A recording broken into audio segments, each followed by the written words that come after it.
अस्सलाम वालेकुम नाज़रीन, मैं हूं डॉक्टर सुहेब चौधरी। आज हम डिस्कस करेंगे हमने शुगर को तशख़ीस कैसे करनी है, कि हमें कैसे पता चलेगा कि इंसान को शुगर है या नहीं। उसके लिए अमेरिकन एसोसिएशन ऑफ डायबिटीज़ ने एक क्राइटेरिया बनाया है।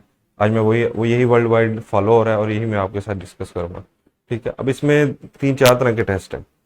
एक है fasting glucose, HbA1c, post meal glucose. सबसे पहले हम इसमें डिस्कस करेंगे फास्टिंग ग्लूकोज। अब फास्टिंग ग्लूकोज को थोड़ा समझते हैं कि इसका मतलब क्या है फास्टिंग ग्लूकोज का। अब फास्टिंग ग्लूकोज का मतलब यह है कि आपने कुछ भी खाया पिया नहीं है तकरीबन कोई 8-10 घंटे के लिए, उस टाइम आपका शुगर का लेवल कितना है। फॉर एग्जांपल, जब आप रात सोते हैं तो आपने रात का खाना खाया था, उसके बाद आप सो गए, सुबह उठ के आपने अपनी शुगर का लेवल चेक करना है कुछ भी खाए पिए बगैर, उसे हम कहेंगे फास्टिंग ग्लूकोज। अब फास्टिंग ग्लूकोज के लिए क्या कितनी ग्लूकोज आएगी, आप अपने सुबह उठ के अपना टेस्ट करवाया तो कितना शुगर का लेवल आएगा, तो हम उसे कहेंगे कि भाई ये शुगर डायबिटीज़ है, और कितने पे हम कहेंगे कि उसको डायबिटीज़ नहीं है। ठीक है, अब इसके लिए एक और चीज़ बड़ी ज़रूरी है कि कुछ लोग होते हैं सिम्टोमेटिक। सिम्टोमेटिक मतलब उनमें कोई ना कोई अलामत होती है शुगर की। फॉर एग्जांपल, उनको बहुत ज़्यादा प्यास लग रही है बार बार, उनको बार बार बहुत ज़्यादा भूख लगती है, उनको बार बार बहुत ज़्यादा पेशाब आता है। ठीक है, इनमें से कोई भी एक भी, उनके हाथ पैर सुन्न होते हैं, अगर इनमें से कोई भी एक अलामत है उनमें और ये वाला टेस्ट उसका फास्टिंग ग्लूकोज पॉजिटिव आ गया, ठीक है, तो इसका मतलब है कि उसको शुगर है, हम उसको लेबल करेंगे कि ये डायबिटिक है। लेकिन अगर उसमें कोई भी सिम्टम नहीं है, ठीक है, तो यानी कि ना उनको बहुत ज़्यादा भूख लग रही है, ना उनको बहुत ज़्यादा प्यास लगती है, वो वैसे ही चाहता है कि मैं अपना शुगर का टेस्ट करवाना चाहता हूँ क्योंकि मेरी फैमिली में शुगर है सबको, तो मैं भी अपना शुगर का टेस्ट करवाना चाहता हूँ। उसका अगर आप देखते हैं कि लेवल, फास्टिंग शुगर लेवल जो है वो ज़्यादा आता है, ठीक है, यानी कि जो हमारी लिमिट हम रखते हैं उससे ज़्यादा आता है, एक बार आने से हम उसको लेबल नहीं करेंगे कि इसको शुगर है। कम से कम भी उसका 2 बार पॉजिटिव आना ज़रूरी है, फिर हम उसको लेबल करेंगे कि ये डायबिटिक है। ठीक है, ये बात बहुत ज़रूरी है। अच्छा, फास्टिंग ग्लूकोज में आप देखें कि हमारे पास नॉर्मल, जो हमने नॉर्मल शुगर का लेवल होता है वो होता है हमारे पास 100 से 110 मिलीग्राम पर डेसीलीटर तक, मगर हम लेते हैं 100 मिलीग्राम पर डेसीलीटर तक। ठीक है, कि आप सुबह उठें, सुबह आपने चेक करवाया कि अपने फास्टिंग का ग्लूकोज का लेवल वो आया है आपके पास 1 more than 126। ठीक है, तो हम उसे कहेंगे कि ये डायबिटिक है।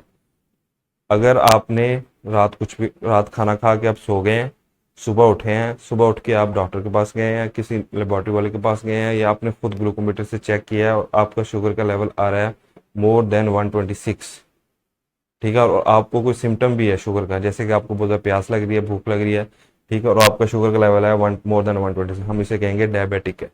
ठीक है, उसको डायबिटिक की कंसिडर करेंगे। लेकिन अगर वो उसमें उसमें आता है 100 से 120 मिलीग्राम पर डेसीलीटर तक, ठीक है, तो फिर हम इसे कहते हैं प्री डायबिटिक, मतलब इसको शुगर नहीं हुई लेकिन इसको आगे शुगर हो सकती है, उसे हम कहते हैं प्री डायबिटिक। तो उसमें क्या होता है कि उसमें इंसुलिन रेजिस्टेंस होने लगती है, मतलब बॉडी में हमारी इंसुलिन बन रही है लेकिन इंसुलिन बॉडी पे असर नहीं कर पा रही। उसकी जो वजूहत है, इस पे पूरा मैं इंशाल्लाह पूरी एक वीडियो बनाएंगे हम इंसुलिन रेजिस्टेंस पे, कि ये कैसे डेवलप होती है, टाइप 2 डायबिटिक में ये मोस्टली डेवलप होती है, तो कैसे होती है, इसका पूरा मैकेनिज्म क्या है, इंशाल्लाह पूरा डिस्कस करेंगे आपके साथ। अच्छा, फिर इसके अलावा जो 100 मिलीग्राम पर डेसीलीटर है वो नॉर्मल है।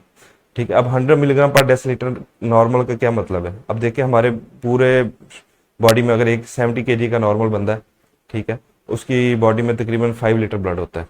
अब 5 लीटर ब्लड में 100 मिलीग्राम पर डेसीलीटर का मतलब है कि पूरे ब्लड में सिर्फ 1 चम्मच चीनी है। आप अंदाजा करें कि सिर्फ हमारे पूरे ब्लड में 1 चम्मच चीनी है। अच्छा, अभी एक क्वेश्चन हमारे जहन में आता है अक्सर कि एक बंदा है, उसका फास्टिंग ग्लूकोज लेवल नॉर्मल है, तो क्या उसको भी शुगर हो सकती है। ठीक है, ये हो सकता है क्वेश्चन, यानी हमारे माइंड में आता है, तो हाँ ये पॉसिबल है। ठीक है, क्योंकि आप देखें, अगर एक इंसान है उसमें शुगर डेवलप होना शुरू हो गई है, वो अर्ली स्टेज पे है, बिल्कुल अर्ली स्टेज पे है, उसको शुगर हो चुकी है। ठीक है, अब बॉडी उसको रिस्पॉन्स करती है, बॉडी उसको कैसे रिस्पॉन्स करती है, बॉडी इंसुलिन ज़्यादा बनाती है।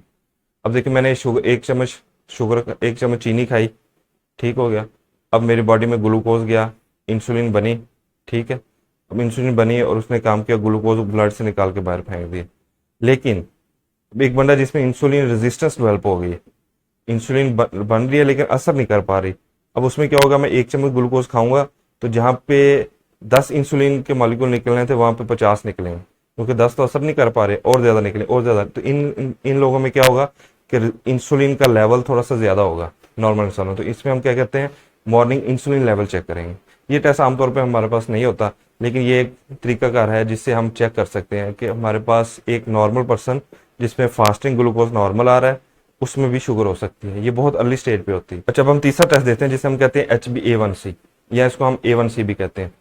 अब ये हमारे पास आपको अक्सर देखा होगा, आप डॉक्टर के पास जाते हैं, डॉक्टर कहता है कि हम आपका शुगर का एक टेस्ट करवाना चाहते हैं जिससे आपके पिछले पिछले 3 महीने का रिकॉर्ड हमें पता चल जाएगा। अब हम सोचते हैं कि यार ये रिकॉर्ड कैसे पता चल जाएगा पिछले 3 महीने का, तो मैं आपको समझाता हूँ। अब ये देखिए, हमारे पास क्या होता है कि अब जब हमारे पास ग्लूकोज बढ़ती है तो ग्लूकोज कहाँ पे है जो हम चेक करते हैं, वो हमारे खून में फिर रही है। ठीक है, हमारी बॉडी यूज नहीं कर पा रही क्योंकि इंसुलिन कम है। इंसुलिन कम है तो बॉडी जो शुगर है वो हमारे ब्लड में घूमती फिर रही है। ठीक है, अब यही शुगर क्या होगी कि ये रेड ब्लड सेल के साथ अटैच हो जाएगी, और रेड ब्लड सेल में क्या होता है, हीमोग्लोबिन होती है, उसके साथ अटैच हो जाएगी। अब हम क्या करते हैं कि हम उस बंदे का ब्लड लेते हैं, उसमें हम हीमोग्लोबिन चेक करते हैं। अब हीमोग्लोबिन के साथ हम चेक करते हैं कि कितनी हीमोग्लोबिन है जिसके साथ ग्लूकोज अटैच है उसकी, और जो नॉर्मल हीमोग्लोबिन उसकी हम एवरेज निकाल लेते हैं। उससे हमें आइडिया हो जाता है कि इस बंदे का पिछले 3 महीने में शुगर का लेवल कितना रहा है, क्योंकि एक जो आरबीसी होता है उसकी लाइफ होती है 120 डेज, मतलब वो 3 मंथ बनते हैं। तो इस तरह हमें आइडिया हो जाता है कि इस बंदे में शुगर का लेवल पिछले 3 मंथ में कितना रहा है। ठीक है, इसकी जो नॉर्मल वैल्यू है वो लेस देन 6 होनी चाहिए। ठीक है, लेस देन 6 है तो इससे हम समझ जाते हैं कि ये हमारे पास नॉर्मल है। अब इसमें ये होता है कि इसकी जो वेरिएशन आ जाती है। फॉर एग्जांपल, अगर हम बहुत ज़्यादा एक्सरसाइज करके गए हैं, टेस्ट की जो वैल्यू है वो चेंज हो सकती है। बहुत ज़्यादा हमारे पास कोई डिजीज़ है, स्फीरोसाइटोसिस है, ये डिजीज़ है खून की, जिसमें हमारे पास क्या होता है, ब्लड बार बार टूटता है। इनमें हमारे पास रिजल्ट चेंज हो जाएंगे इस टेस्ट के। इसके अलावा अगर आपने बहुत ज़्यादा सीवियर एक्सरसाइज की है, आप डिहाइड्रेटेड हैं, मतलब आप में पानी की कमी है, तो उस टाइम भी इसकी रिजल्ट की वैल्यू चेंज हो जाती है। पर हमने पहला पहला टेस्ट किया था फास्टिंग ग्लूकोज। इस तरह अब हमारे पास लास्ट टेस्ट, लास्ट टेस्ट में क्या, जैसे हमने पहला पहला टेस्ट किया था फास्टिंग ग्लूकोज, इस तरह हमारे पास आ गया खाना खाने के बाद ग्लूकोज का लेवल। ठीक है, post meal glucose after 2 hours. For example, अब हमने एक पहले जो हमने फास्टिंग चेक किया था, वो सुबह उठे, रात सोए थे हम, सुबह उठे, हमने सुबह सुबह शुगर चेक करवा ली। उसके बाद फिर हम जो 2 आवर में क्या करेंगे, हम नाश्ता कर लेंगे। नाश्ता करके 2 घंटे बाद हम चेक करते हैं। अगर आप नाश्ता नहीं करते तो आप लेबोरेटरी में जाते, तो लेबोरेटरी वाला आपको एक पीने के लिए देता है 75 मिलीग्राम जो है ना, हम ग्लूकोज मिक्स करके वो देते हैं ताकि आप पिए। उसको 2 घंटे बाद टेस्ट करवाना है। उसमें हम क्या कहते हैं, 2 घंटे बाद शुगर का लेवल चेक करते हैं। ठीक है, और उसकी वैल्यू क्या होनी चाहिए, less than 140, less than 140 milligram पर डेसीलीटर। अगर वो कम है इसमें नॉर्मल, इससे ज़्यादा है तो फिर हम उसको प्री डायबिटिक भी कहते हैं। 140 से 199 तक, अगर 199 से 200 से ऊपर है तो हम उसे कहेंगे कि ये डायबिटिक। ठीक है, आई होप आपको इससे हेल्प मिलेगी।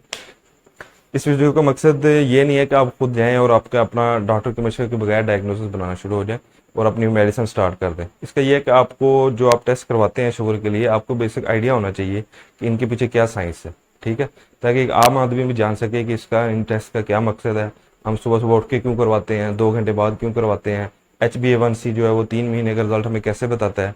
इंशाल्लाह नेक्स्ट वीडियो में मिलेंगे।